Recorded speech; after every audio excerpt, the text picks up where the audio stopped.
bisa diseret, kemudian tulis apa yang teman-teman inginkan.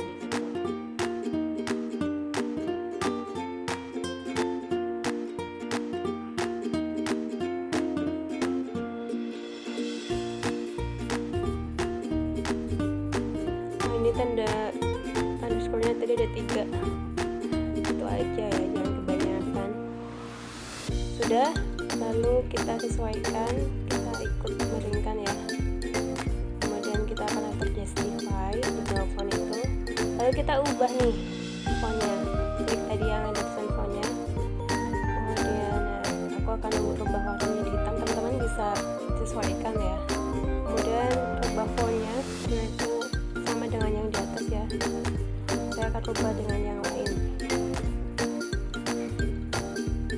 Teman-teman cari yang tidak ada tanda mahkotanya ya, karena itu nanti akan berbayar.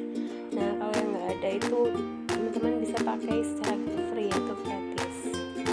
Nah kalau seperti ini kemudian masih belum pas, kita bisa ganti lagi dengan font yang lainnya.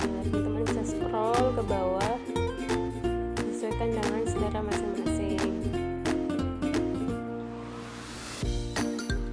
Nah, saya akan pilih Editnya Ultra ya.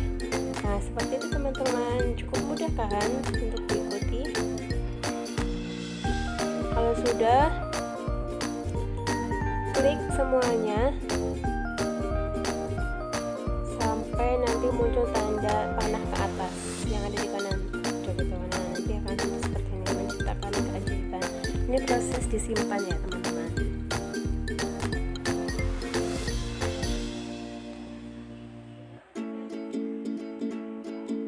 Nah ini kita tunggu. Nah ini udah berhasil teman-teman. Kita akan cek ya di galeri kita apakah sudah masuk atau belum.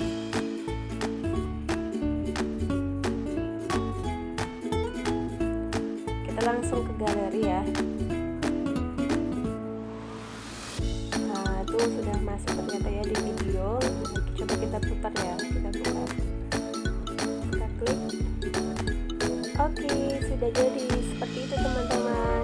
Selamat mencoba, semoga berhasil. Jangan lupa klik subscribe, like, comment, and share teman-teman.